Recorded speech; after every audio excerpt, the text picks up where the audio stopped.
Hey everyone, Kuro the Artist here. A few videos ago, I talked about how the first 40 episodes of Omniverse and the second 40 feel like two different eras of the show, as the latter 40 feel much more connected and confidently build towards the finale of the whole series. But as much as it introduces new things, we're also saying goodbye to many elements of Ben 10 as well. Ever since Classic, we've gotten into the routine of knowing that every show, no matter how different it may seem, was still a continuation of the same Ben with the same story. And the sequel show's release date was always just around the corner. But after Omniverse, that's not the case anymore. This is the last series of the Prime franchise, and even so, it took years for the reboot to come out, which reset the continuity. So right now, everything has a layer of preciousness to it. We're in a spot where so many things will be happening for the last time. Final villain plot lines, final alien appearances, final character arcs. Most of them we may not even know to appreciate while we can before it's all wrapped up. Take the Forever Knights for example. We just said goodbye to them last episode, and while I usually save the ratings portion for the final thoughts,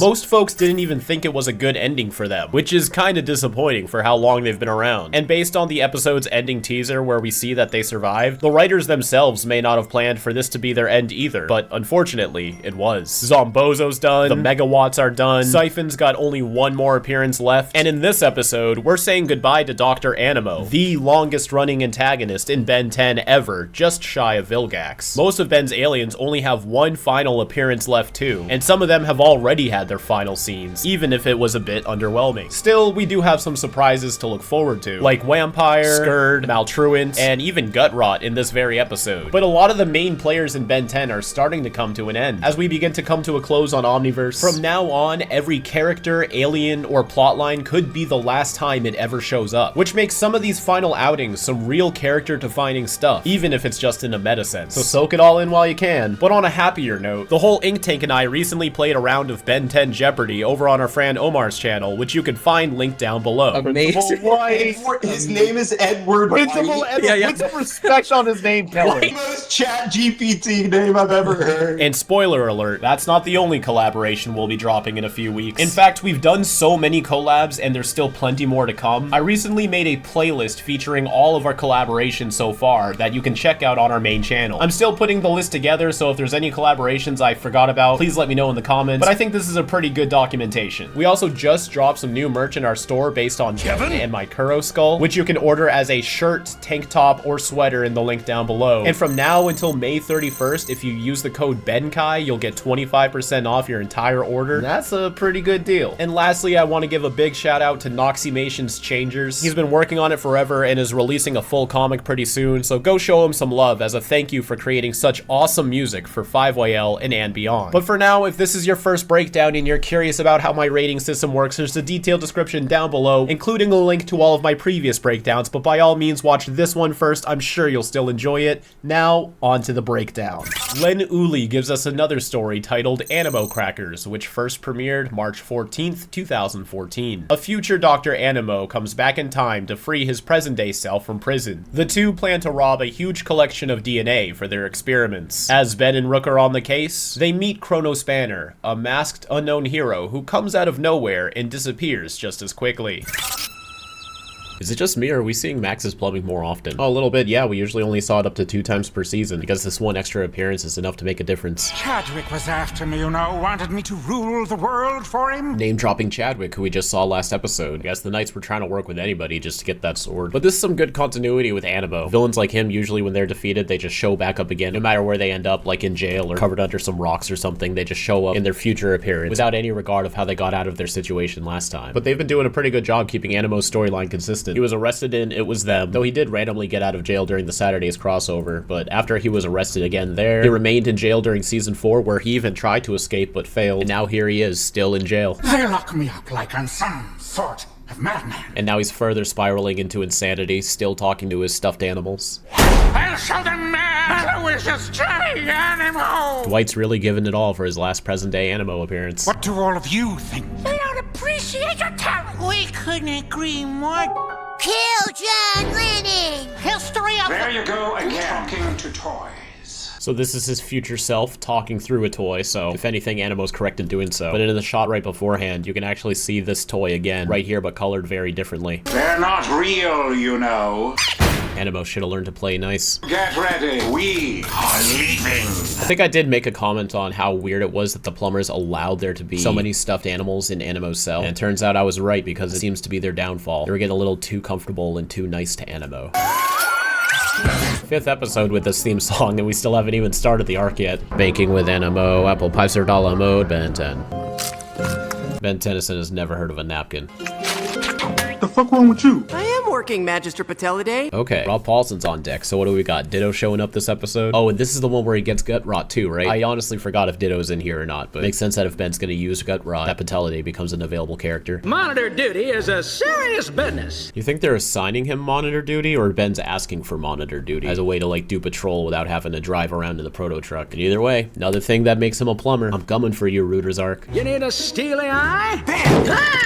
What was he doing up there? I have been watching your movies. I find confusing. He had to leap in from the ceiling to let Ben know he's using his Netflix account. I am especially troubled by romantic comedies. They're always tripping and falling down. Rook has discovered TV tropes. Love affects the same area of the human brain that is linked to insanity. Is that true?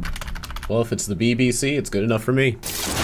I'll explain later. I think Animo can handle the concept of time travel. You just go, I'm you from the future, and Animo would probably be on board. He's crazy, but not stupid. You'll explain later. The animation they're using for the sparks right here is the same one they're using for this laser, I think. Oh yeah, I think I'm wrong. They're just drawn the same. Oh, these are nice. It'd be neat if these looked slightly different from his regular ones. Give Animo a small upgrade for his final night out. What's that?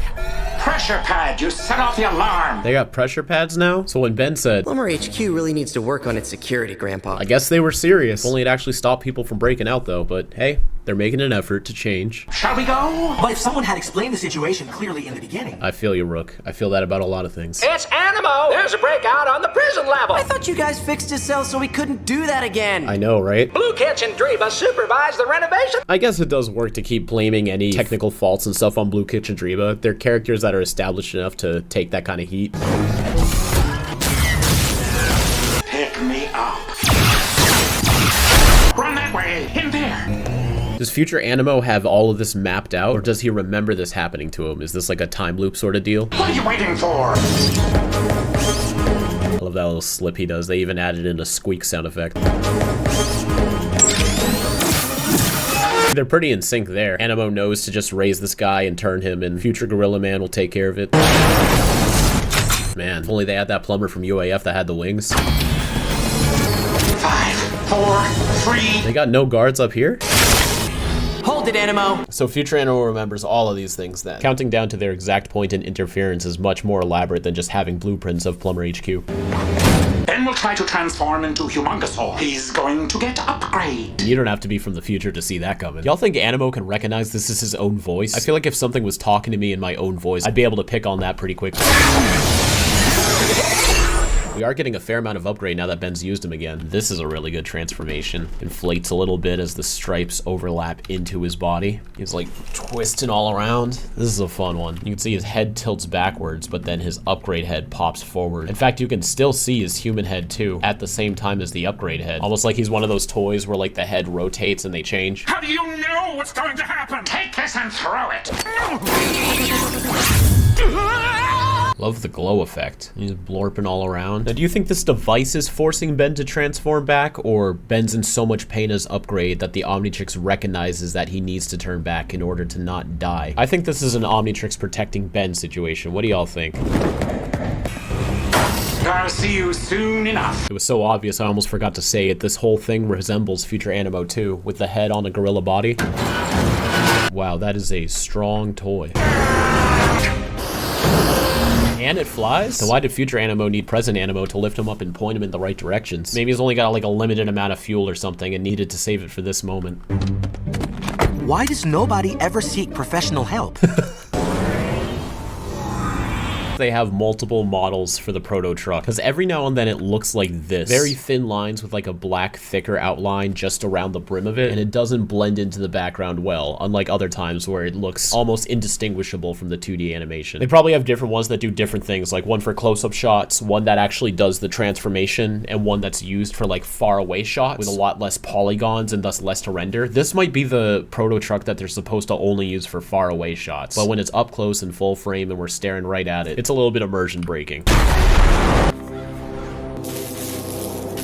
Wow, we're 7 minutes into the episode and we haven't even gotten a spanner yet. A good third of this episode is just Animo breaking out. Gorilla friend. I know this is supposed to be a joke, but this is really the first time we've ever seen Animo be empathetic about anyone other than himself. Even though it is technically himself, but he doesn't know that. Here he comes. Slow-mo rocks in the foreground, that's epic. These ones are just sliding at different speeds, but these ones are animated frame by frame. They're rotating and everything. Who are you? Actually, it's who are you? I am you. Glad they're not dancing around it. From the future. Ooh. So this is another attempt to try to tie the Omniverse future back towards the classic series original future. Attempt being the key word here. We have the quote-unquote return of future Dr. Animo attached to a gorilla body. The design is very inspired and very similar to the one from the classic series, but with some extra details. They got those signature Omniverse bolts on the arms. So a little bit more effort put into the mechanics of the neck swiveling around. I like that. And it's a lot more gold. The biggest change is actually the head. The head is very close to present day Animo in Omniverse. He's got his brain in a jar with his head in a jar, jarception. And instead of a bulging eye and a scar, he just has a focal lens on his left eye. I do kind of like the bolts and the gold color scheme, but the balding, receding hairline Animo with the scar, I think he just looks more badass. So it is Animo, he doesn't have to look badass, but I just like the classic design a little bit more. But given the nature of the timelines, these are technically two different characters anyway. The Dr. Animo of the future. So you teleported that toy into my cell? See, I knew he'd get it if you just told him. Another life form in your cell would have alerted the red spots. Also valid point too, the life form detector, which we've seen before. So the plumbers are making a decent effort to try to have security. Are all the villains just better than the security then? You are me. Love the gorilla body. I don't like how he's reacted to that. Love the gorilla body. After you ruined the original. Dr. Animo ruins his own body at some point in the future, which at least in the classic series they said was because he tried to recreate Kevin's mutation. That'd be an interesting plot line. When did it happen? That would be telling. That line's gonna come back later. You know what's going to take place before it happens. Mostly. Saying mostly protects them from any plot holes there might be in his future foresight. In this time period, the government has been working on the Ark. I don't know what that is. That's why I'm telling you. I'm loving future Animo. A collection of DNA samples in the event of a mass extinction. Play on the word Ark, like Noah's Ark, which is perfect because I was just gonna say this sounds like the Earth version of the Omnitrix, and then they even make the Ark parallel that Asmith did too. You have the power to return to life any species that the hybrid exterminates. The Omnitrix is Noah's Ark. I wonder if this is what eventually evolves into Fort DNA X. Ooh! I could rule the world!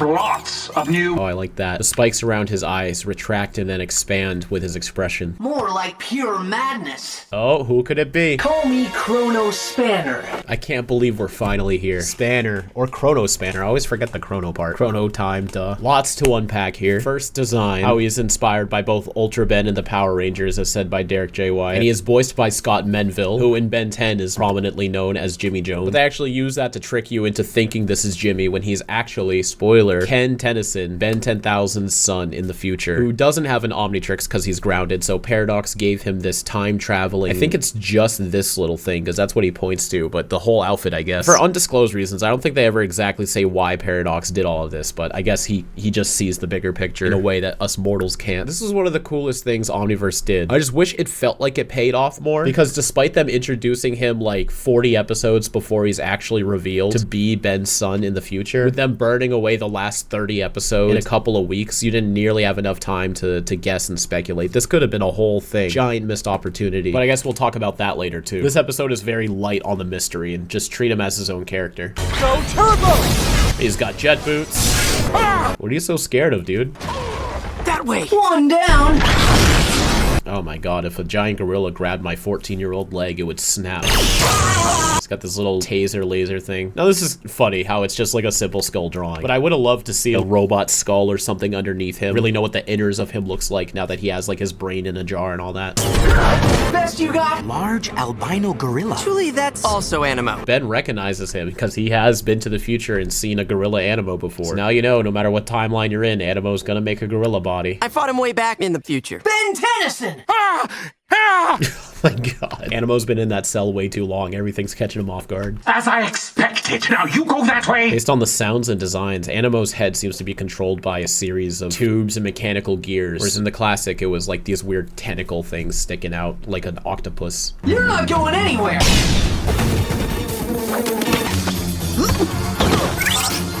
Pretty good shot. A lot of moving bushes. Ben gets some leaves stuck in his hair and some cloud effects. And it's funny that only his arms cut into frame. Use your jet boots, dude. Where'd he go? Okay, kid. I fucking knew it. You take the moon and you take the sun. That's Dr. Monkey Man to you. I'm loving this future Animo. Man, it'd be nice to see Ditto get some actually cool scenes again. That's a good shot. Look at that. Whoa, more new Proto Tool stuff. I love this frame of Dr. Animo right here. They got stretch lines and motion blur. Recommend that you surrender. Oh, do you? He's still swinging so aggressively. And look at his arms. I think Animo is like forcing himself to do that, like he's having fun. Oh, do you? We'll let the ripples still swing with him. Squirrel time. We saw a squirrel once in that Blue Kitchen Dream episode. Did it look like that? Oh, yep, it did. See, he's still going. He's definitely forcing himself to do that. He's just having fun. And the mutant squirrel transformations. Sweet. These new antennae mutate as well as control. They're trying to imply that the new antennas are an actual upgrade, even though they look the same. But he's impressed that they mutate and control. He's been able to do that since his very first appearance. We must hurry. Do I know you? Squirrels pretend to be harmless. We never saw the battle. I'm gonna assume Rook killed those squirrels. Why are you helping that Animo from the future? I'm not with Animo. You have to contact Lieutenant Steele right away. Oh yeah, Lieutenant Steele. I haven't seen him since Classic. Hey, Steele. It's your old pal, Ben. That's a weird speed for this to be counting in. Would they have their own timing signature at Sect? Hey, Steele. It's your old pal, Ben. From you in years, and now you're calling me? So after first being voiced by Michael in the Classic series, Lieutenant Steele is now voiced by none other than Yuri Lowenthal. The performance certainly helps, and they do pitch it down a little bit. But if you listen close, you can hear it. I haven't heard from you in years, and now you're calling me? And it was also called SACT in Classic, Special Alien Containment Team, now called SECT, Special Extraterrestrial Containment Team. So, how are you? Under attack. Animo's got his signature frogs back. How'd you know I had to call Steele? You're coming with us. Ew, gross. But also a new mutant. We got a mutated snail. This has got to be one of my favorites. I love how this looks. Like an octopus snail hybrid, maybe some dinosaur in there. Hear that little ripple off of his croak? That ch-ch-ch-ch-ch-ch-ch-ch. That sounds really cool. The Ark Project! Oh my god, just free falls a jump from that high. He has done that before, but every time, man, I don't think I'll ever get over it. Okay, who's this? I'm gonna count this as a mistransformation because Ben wasn't trying to become him. Because he didn't even know he existed. I don't know who Ben was trying for, but it certainly wasn't a new alien. And now we have the debut of Gutrod, who I previously mentioned was voiced by Rob Paulson. Not my favorite looking alien design. He's very suit dominated. And also the second coughing reference Derek has made. The first was the little orbs rotating around Ultimate Gravitac. Wait, what was that? A shadow was coming over him. I thought they were about to jump on him. And then we come back from commercial and they're all just standing there?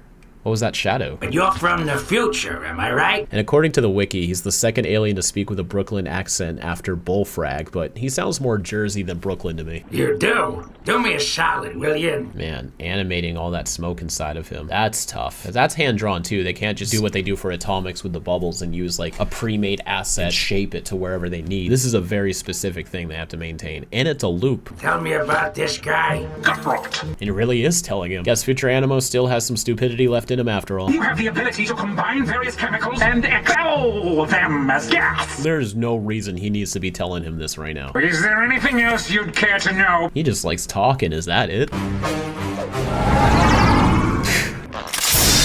My Man, that's what your goggles are for. They don't work? They broken? What's up, dude? Wait, based on the way this is reacting, is this not liquid? I always thought his head was full of liquid. There is in the classic series. That's definitely a liquid line.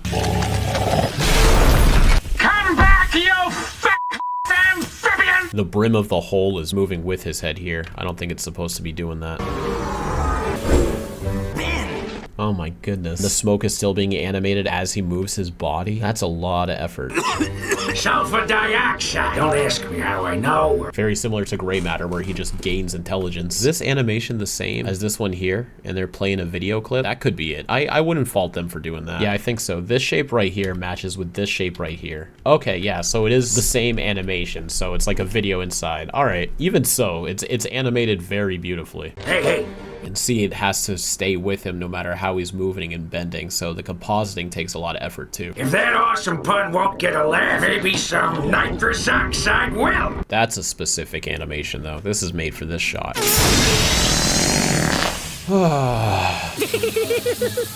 Laughing gas. Man, he's got them funny farts, huh? Real chuckle butt over here. Real yakkin' booty. Then over here with the hilarious hiney powers. Them knee slapping ass cheeks. The comical courtside seat cushion. Big ol' haha dumper over here. I can't remember why. This would have been the perfect time to bring back Rook's mask from season 1. Halt! Wow, Kenny can't aim for shit. Everything. Gorilla.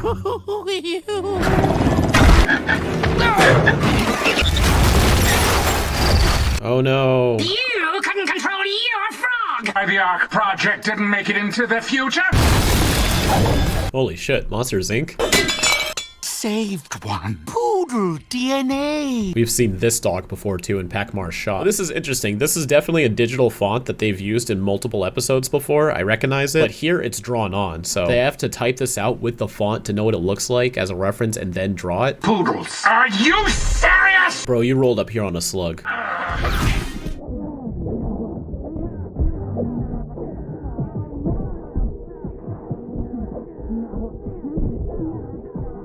10 straight seconds of just a cloudy fight loop. What, was the episode running short? Even if we defeat the gorilla animal this time, He will keep coming back from the future. I mean, not if you just make your prison system actually fucking work. Does that mean that everything was different till he came back? there was a world where he didn't come back that doesn't exist anymore. Ben's making an honest effort to understand time travel now. He's been through it so much. He's like, all right, I'll start studying up. Someone had explained the situation clearly. That is just not how the universe works. Mirrors their conversation from earlier. If someone had explained the situation clearly in the beginning. Just not how movies work, okay? Good time to give up.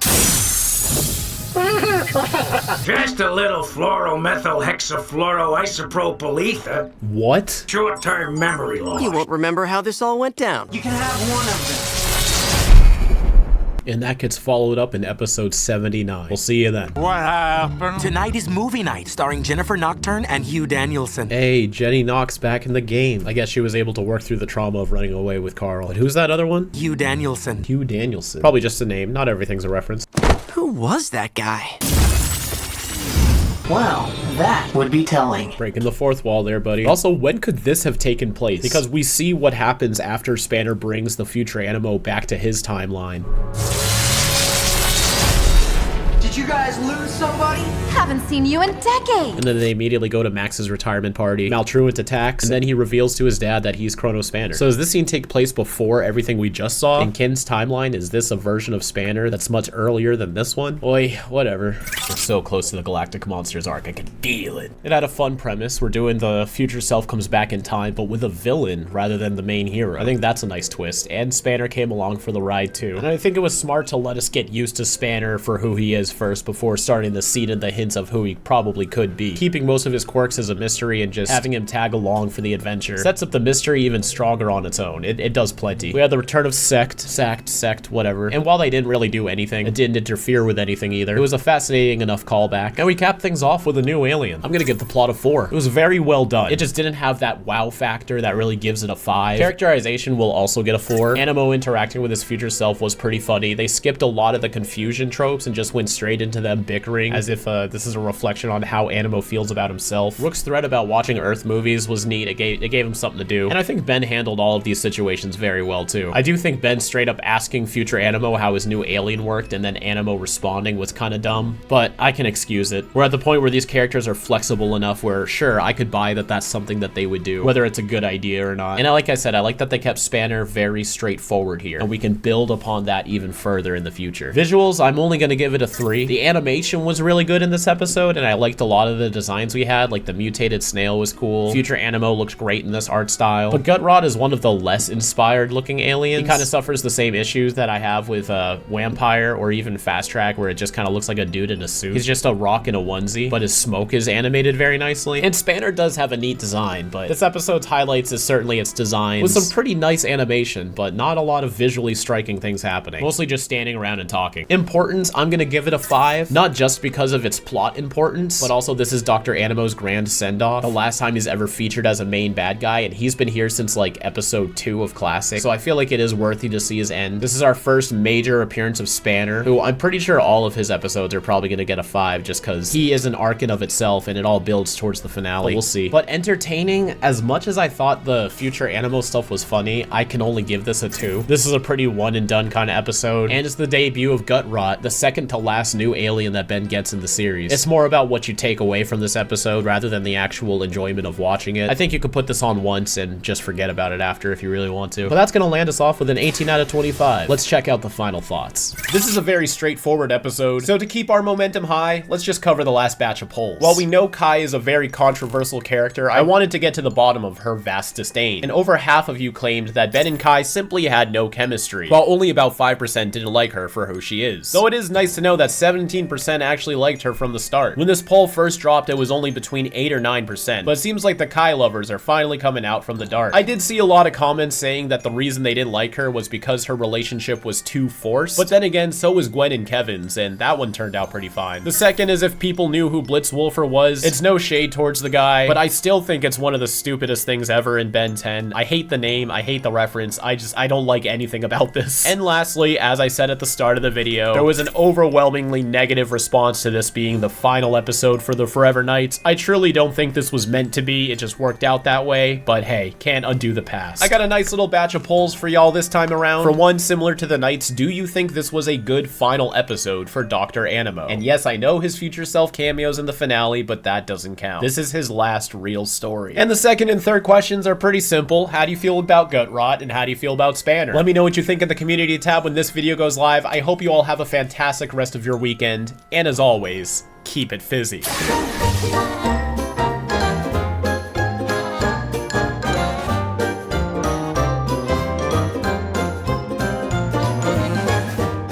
Special thanks to Andrew Analik in the ink cartridge tier, and Elizabeth Susan in the ink barrel tier. Your contributions greatly help out our projects, and we hope you continue to enjoy our content. Thanks again.